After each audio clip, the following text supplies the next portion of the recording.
All right, today we're going to investigate a genuine mystery from the depths of the Ice Age. It's a story about how our ancestors managed to survive some of the absolute harshest conditions on Earth.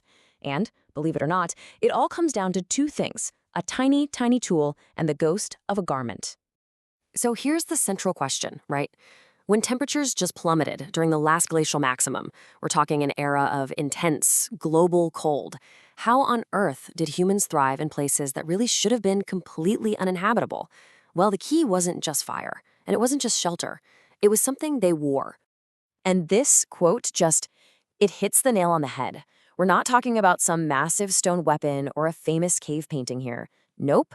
We're talking about a piece of technology so small you could lose it in the palm of your hand, but one that completely, and I mean completely, redefined what was possible for humanity. So why is this whole thing a mystery? Well, you can think of it like we're working on an archaeological cold case.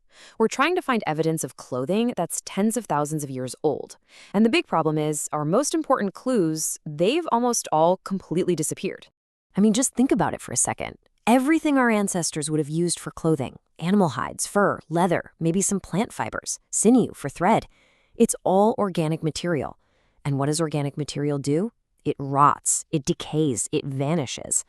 This leaves this huge, frustrating gap in the historical record, a kind of black box that makes it incredibly hard to know what people were actually wearing. So archaeologists have to put on their detective hats. Okay, so let's look at our first major clue. This one comes from archaeological sites in places like southwest France. It's the tool that unlocked everything: the eyed sewing needle. This right here, this is our first piece of hard physical evidence that something huge was happening in the world of clothing. And you have to understand, this was a massive technological leap forward. Before this, you had tools like the awl. It's basically just a sharp point. You could punch a hole in a piece of hide, sure, but then you had to laboriously push your thread through it. It was slow, it was clumsy, but the eyed needle, wow, it does both in one fluid, elegant motion. It pierces the hide and pulls the thread through. That one tiny innovation, the eye, suddenly made finer, stronger, and much more complex stitching possible. It's really the difference between just wrapping yourself in a hide and actually tailoring a real garment. And you know, these weren't just crude splinters of bone someone found on the ground. The process of making one was incredibly sophisticated.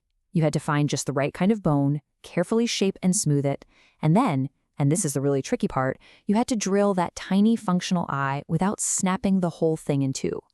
This tells us these were standardized tools made by experienced craftspeople who were following a long-held tradition.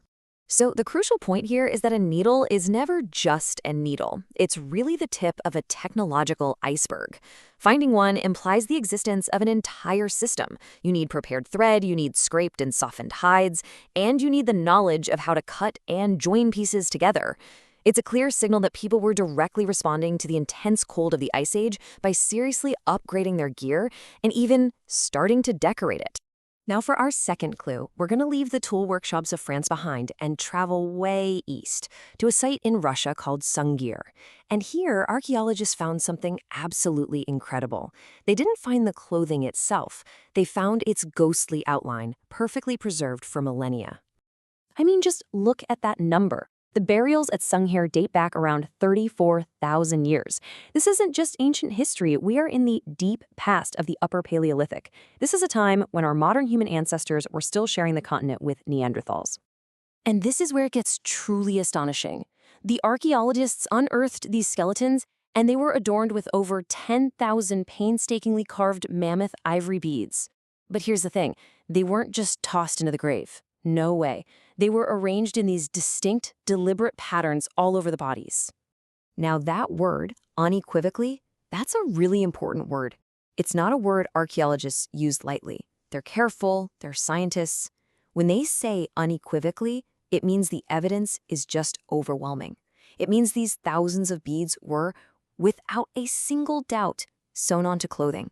So how do we know what the clothes actually looked like? Well, the beads act like a chalk outline at a crime scene. They literally trace the shape of the garments that have long since rotted away.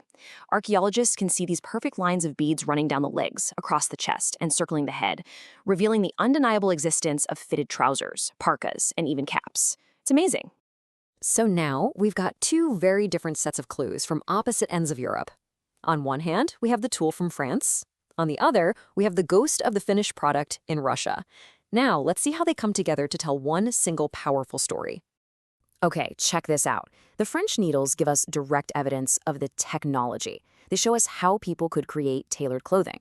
The Sungher burials, though, they give us indirect evidence of the actual garments. They show us what people were making and wearing. So you put them together and you get a complete picture. Ice Age humans had both the tools for tailoring and the tradition of wearing these complex, decorated, fitted clothes. The how and the what lock together perfectly. So you might be sitting there thinking, okay, but how can we be so sure about all this? Well, this is where the real analytical, nitty-gritty work of archaeology comes in. They use what are basically forensic methods to interpret these ancient clues. I mean, identifying a needle isn't as simple as it sounds. You can't just find any pointy bit of bone and call it a day. Archaeologists look for that telltale eye, of course, but they also analyze its shape, the polish it gets just from being handled over and over, and even microscopic wear marks left by the thread passing through the eye thousands of times. And for sites like Sungher, the process is just as rigorous, if not more so. They map the exact location of every single bead to look for patterns. Are they just a random jumble, or do they clearly follow the lines of the body? They have to scientifically rule out the possibility that the patterns were created by chance as the body decomposed. But when you have thousands of beads that stay in these neat, perfect rows along the arms and legs, the conclusion is crystal clear. So, after all this investigation, what's the final verdict? Well, the invention of tailoring was about so much more than just staying warm. It was a revolution that literally dressed humanity for a brand new world.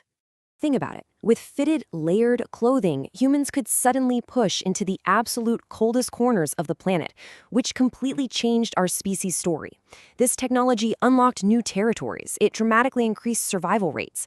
But it went even deeper than that. By decorating these clothes with thousands of beads, they transformed the human body into a canvas for social display.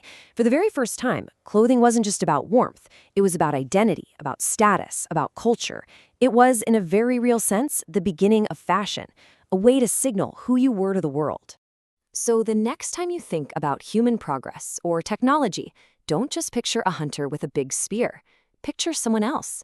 Picture a person sitting by a fire with a delicate bone needle in their hand, patiently and carefully stitching a seam. It was that quiet, focused ingenuity that truly allowed us to conquer the globe. And that kind of leaves us with a final thought, doesn't it? If the tiny little sewing needle could have such a profound, world-changing impact, what other small, overlooked inventions have quietly shaped the course of human history?